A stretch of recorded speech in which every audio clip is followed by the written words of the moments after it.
নমস্কার বন্ধুরা, হিরাস কিচেনে আপনাদের সকলকে স্বাগত জানিয়ে আজকে আবার একটি নতুন ভিডিও নিয়ে চলে এসেছি। আজকে আমি আপনাদের সঙ্গে রঙ্গিলা পাটিসাপটা শেয়ার করব। রঙ্গিলা কিংবা এটাকে বাহারি পাটিসাপটাও বলা হয়, সেটাই আপনাদের সঙ্গে শেয়ার করতে চলেছি। এটা আশা করি বাচ্চাদের ভীষণ পছন্দ হবে, ভীষণই কালারফুল আর ফুল মেজারমেন্ট সহ আমি রেসিপিটা শেয়ার করব।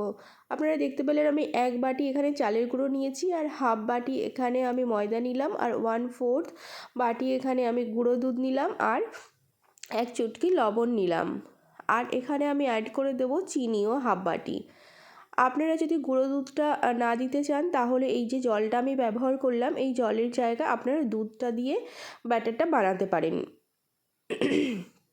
অল্প অল্প করে জল দেবেন, আর এইভাবে সুন্দর করে একটা হ্যান্ড উইক্স দিয়ে ভালো করে একটা স্মুথ ব্যাটার বানিয়ে নেবেন।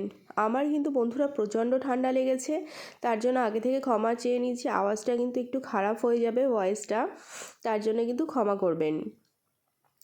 এইভাবে হ্যান্ড উইক্স দিয়ে আস্তে আস্তে অল্প জল দিয়ে আমি এরকম স্মুথ একটা ব্যাটার বানিয়ে নিয়েছি। আমার এখানে 2 বাটি জল লেগেছে, আর দেখুন কেমন সুন্দর একটা ব্যাটার তৈরি হয়েছে। ঘনত্বটা ঠিক এরকমই থাকবে।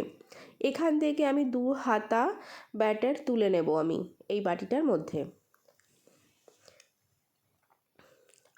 আমি এখানে অরেঞ্জ ফুড কালার ব্যবহার করছি। আপনারা এখানে যে কালার ভালো লাগে সেই কালারটা আপনারা কিন্তু এখানে অ্যাড করে নিতে পারেন। গ্রিন হোক, রেড হোক, কিংবা এরকম অরেঞ্জ কালার হোক, যে কোনো কালার আপনারা কিন্তু ব্যবহার করে নিতে পারেন আপনাদের ইচ্ছা মতন।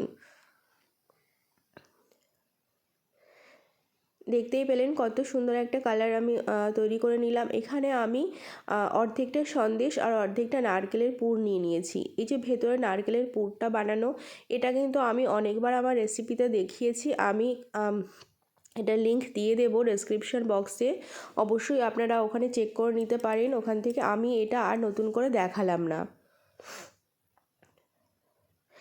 আমি এইভাবে লম্বা লম্বা বানিয়ে নিয়েছি যাতে বানাতে সুবিধা হয়। আর দেখুন আমি একটা এরকম দুধের প্যাকেট কিংবা যে কোনো প্যাকেট, লবণের প্যাকেট, চিনির প্যাকেট আপনাদের ঘরে থাকে, এটাকে সুন্দর মুখটা একটু বেশি করে কেটে নেব। আর তারপরে আমি এটাকে একটা গ্লাসের মধ্যে এরকম দিয়ে তারপর যে ব্যাটারটা আমরা বানিয়ে রেখেছিলাম অরেঞ্জ কালারে, ওই ব্যাটারটা আমি সম্পূর্ণ প্যাকেটটার মধ্যে ভরে নেব। এটা আমি আপনাদের কাছে যদি পাইপিং ব্যাগ থাকে তাহলে আপনারা ইউজ করতে পারেন। আমি এটা দেখালাম এই কারণেই, যাদের কাছে পাইপিং ব্যাগ থাকে না তারা খুবই সহজে কীভাবে এইভাবে বানিয়ে নিতে পারেন সেটাই। আর এই মুখটা আপনারা যেরকম মোটা রাখতে চান সেরকম চাকু দিয়ে কিংবা কেচি দিয়ে কেটে নিতে পারেন। আমি একটা প্যান নিয়ে নিলাম, প্যানে আমি সামান্য তেল দিয়ে আমি টিস্যু পেপার দিয়ে মুছে নিলাম, আর এখন সুন্দর ছোট্ট একটা ছিদ্র করে নিলাম। এখন গোল গোল করে আমি এরকম ডিজাইন করে দেবো, প্রথমে যে অরেঞ্জ কালারটা আমরা গুলে রেখেছিলাম সেটা দিয়ে।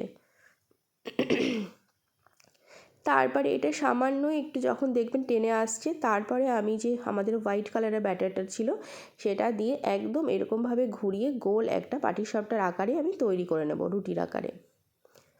খুবই সহজ বানানো, খুবই নতুনত্ব কি দেখে একটু অন্যরকম লাগে, এবং বাচ্চারা কিন্তু খুব খুশি হয়ে যায়। তার জন্যই আমি রেসিপিটা শেয়ার করলাম। আপনাদের যদি ভালো লাগে তাহলে অবশ্যই একবার করে দেবেন, দেখবেন খুবই খুশি হয়ে যাবে আশা করি আপনাদের বাড়ির বাচ্চারা। তো এই রকমভাবে উল্টে পাল্টে উল্টে আস্তে করে একটু নরম থাকে, খুব সাবধানে উল্টে দেবেন। তারপর এরকম চেপে চেপে এপিট ওপিট একটু ভেজে নেবেন। তো আমাদের একটি পিঠে রেডি হয়ে গেল। কত সুন্দর লাগছে দেখুন, ভীষণ কালারফুল লাগছে। আর যাদেরকে খেতে দেবেন তারা আশা করি এটা জিজ্ঞাসা করবেই যে আপনি কীভাবে বানিয়েছেন, আপনার রেসিপিটা জানতে চাইবে। চলুন আর একটা আমি আপনাদের বানিয়ে দেখাচ্ছি আপনাদের সুবিধার জন্য।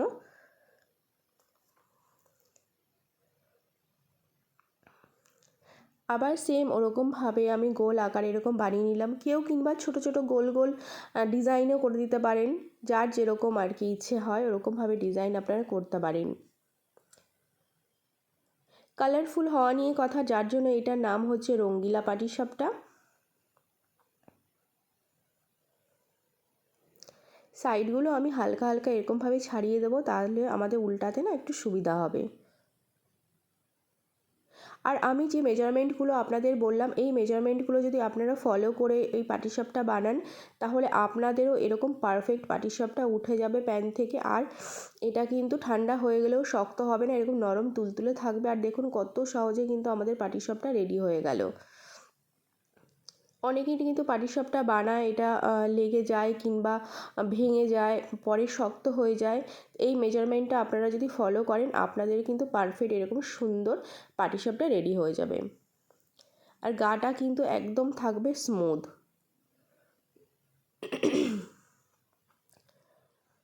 কত দেখুন সুন্দর লাগছে, কালারফুল, ভীষণই ভালো লাগছে। স্বাদের হয়তো পরিবর্তন হবে না, কিন্তু দেখার অনেকটাই পরিবর্তন হয়।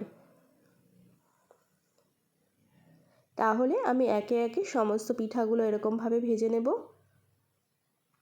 আমার রেডি হয়ে গেল রঙ্গিলা পাটিসাপটা। কেমন লাগলো জানাতে কিন্তু একদম ভুলবেন না। নমস্কার।